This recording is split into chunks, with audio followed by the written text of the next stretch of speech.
Welcome to The Explainer. Today, let's dive into Ather Energy's massive first quarter for fiscal year 26. We've got the numbers, we've got the strategy, and what's coming next. And we're pulling this stuff right from their latest earnings call. So let's break down what is driving their incredible momentum.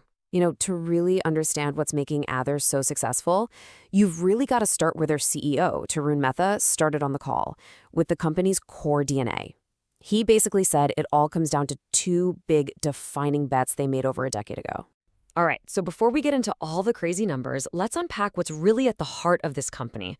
Understanding these two bets is honestly the key to understanding everything else we're going to talk about. Okay, so here they are.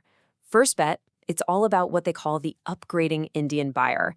The idea is, as people make more money, they don't just want any scooter, right? They want a better one, an upgrade.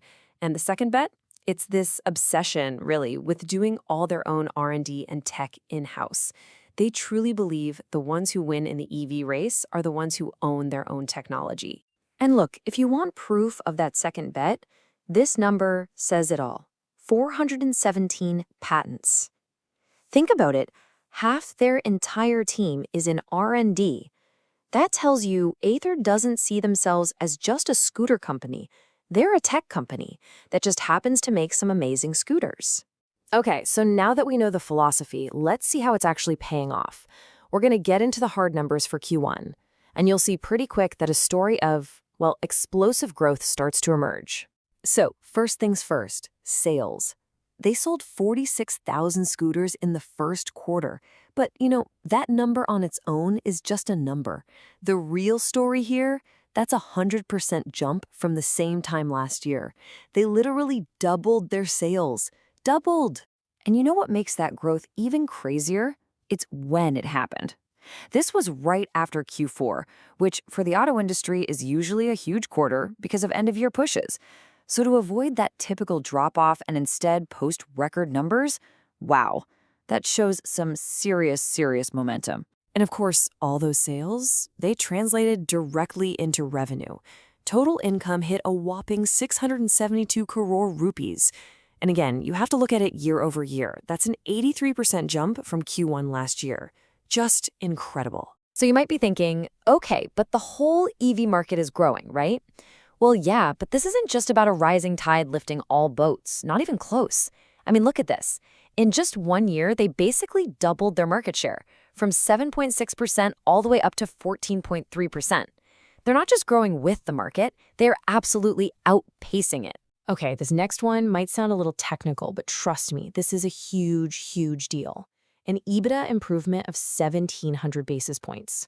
What does that actually mean? It means they're getting way closer to being profitable, and they're doing it fast. Basically, their losses shrunk like crazy, from negative 33% last year down to negative 16% this quarter. It's a clear sign that the whole business model is getting healthier as they get bigger. All right, so those are the whats. Incredible numbers. But how did they pull it off? The answer, it turns out, is this really smart three-part strategy they have for tackling different parts of the country. So, Ather's playbook isn't one size fits all. It's totally tailored by region.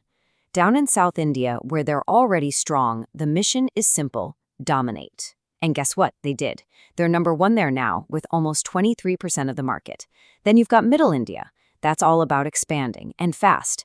And up in the huge North Indian market, they're playing the long game, getting everything ready for a big push.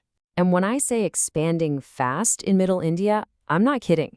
They opened 95 new stores in this quarter alone. Think about that for a second. That's more than one new store every single day. That's the engine right there behind their growth. Okay, so selling a ton of scooters is great, but the real secret sauce to Ather's improving finances, it's what happens after the sale. This is their profitability engine. Yeah, the vehicle sales are obviously the big chunk of the revenue pie. But see that 12%? That's the secret weapon. It's a growing slice of their income that comes from other stuff. And why does that matter so much? Because that stuff, we're talking software, services, it has way higher profit margins. So what exactly is in that 12%? Well, you've got software subscriptions, which have crazy high margins, and get this, an unbelievable 89% of customers are signing up for it. Then you've got accessories like their Halo Smart Helmet, warranty programs, their charging network. All of it adds to the bottom line long after that scooter has rolled out the door. Okay, so the quarter was an absolute home run. But what's next? Let's look ahead, because things are about to get really interesting. They're dealing with a pretty major supply chain headache on one hand, but on the other, they're lining up what could be a total game changer. So, the challenge. China just banned the export of some rare earth magnets that are super important for high-performance motors. Not great. Ather's R&D teams are working overtime to figure out a way around this. But then, on the flip side, the opportunity. And it's a big one. It's something they're calling the EL platform. It's a completely new scooter design built from the ground up to be cheaper to make and ready for the mass market. And the best part? We don't have to wait very long to find out more. Mark your calendars for August 30th.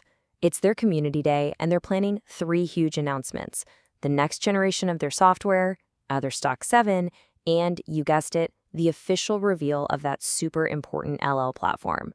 That is the day to watch for sure.